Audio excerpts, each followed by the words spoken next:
Hürmetli vatandaş, bugünkü leksiyalarımızı başlayımız.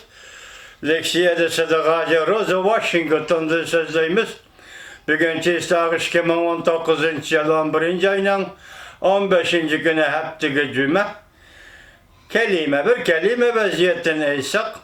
Aksaray'ın kısat məsləhətçiləri kodladı dedi ki, kelişim imzalaş aldıda turumuz yıkıllap geldik.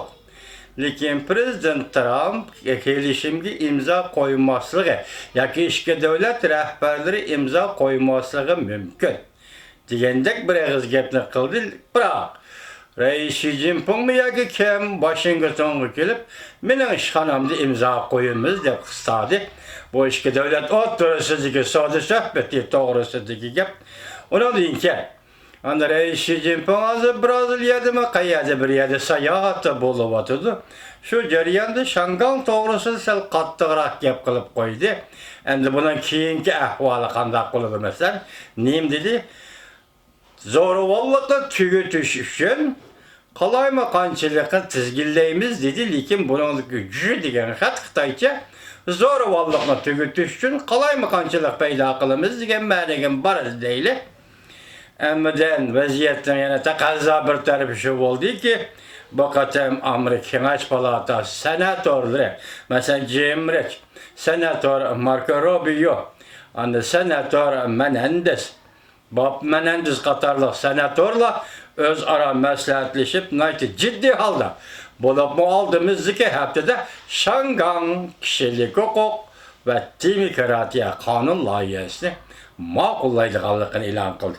Bugünkü vaziyet muşu vatandaş, endi biz mavzular buyurcu leksiya sözleyimiz.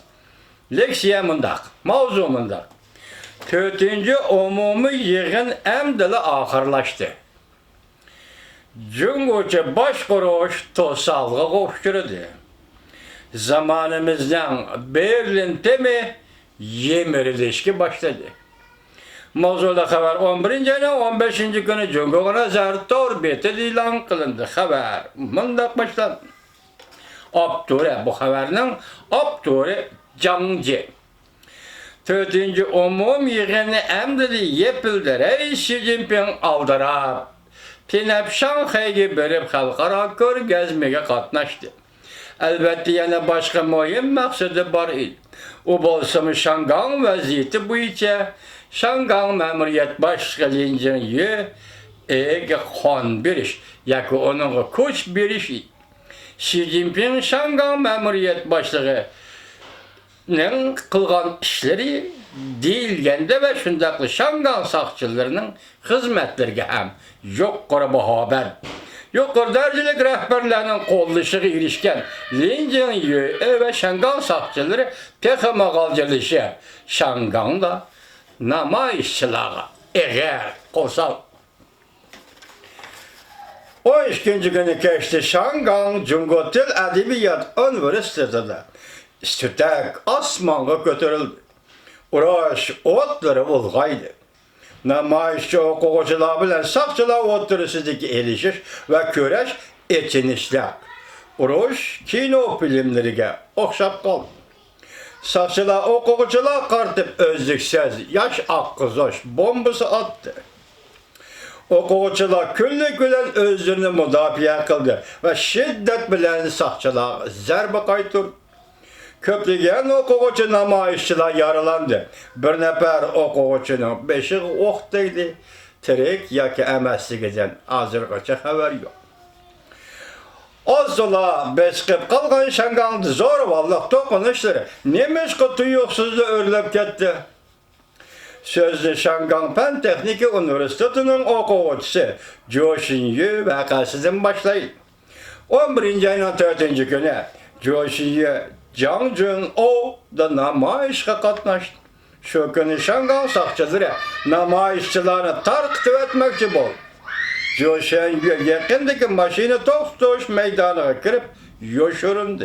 Sakçılar bu meydana yaş akkuzoş bombası attı.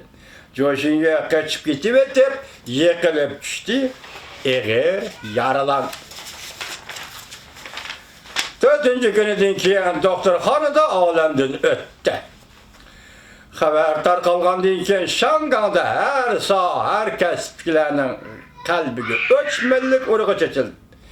Bastırışlardan, gazaplan 11. ayının 11. günü Şanganda 3 taş namayış qozğaldı. Ve Şanganda yol eğizleri namayışçılar tarafından kurulgan barikadılar bilen tosup edildi. Şanganda'nın Avat şehir merkezinden Zhonghuan'dan Sodi merkezi Tunglungwan geçe Şici, Şangzhou'da Dabu Katarlık caylarda zor namayış hareketleri yüz ver. Ettiğin saat 7'lerde Gangdao, Shivanhe açı yolunda bir nefer katnaş sakçısı 2 nefer namayışını qoğlavatkan çağıda emel ki ok bilen namayışçılar qartıp 3 pay ok attı. 2 nefer qar kiyimlik namayışçı ok deydi. Haberlerge asaslanğanlı ok tekken yaş balının hayatı xatar aslında. Sakçılarının günahsız kişilerini etip yarlandırışı, Şangan yaşlarının nervlerini qozgap, royga təsir qıldı. 11. güne bir gün içinde sakçılar 260 nefer namayışçını қолға aldı. 99 nefer namayışçı yaralandı. Bunun içinde 4 nefer kişinin yarısı eğer, 2 nefer kişinin hayatı xatarlı.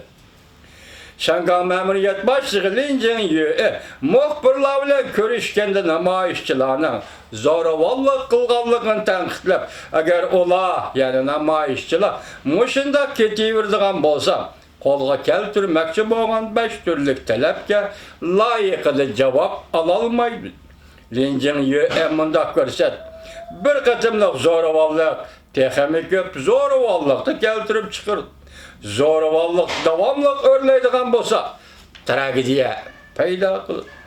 Tayvan'ın prezidenti Tsai Ing-wen Şangan vaziyetiga başqacha baho berdi. 12. günü o mundaq dedi. Şangan hükümeti namayışçılarının erkinlik demokratik talepleriga muvafiq cevap qaytırışı herkes ok bilen cevap qaytırmaslığı kerak. Şangan yüz bergen zoravallık to'qinish xalqaro jamiyatning diqqatini jalb qildi.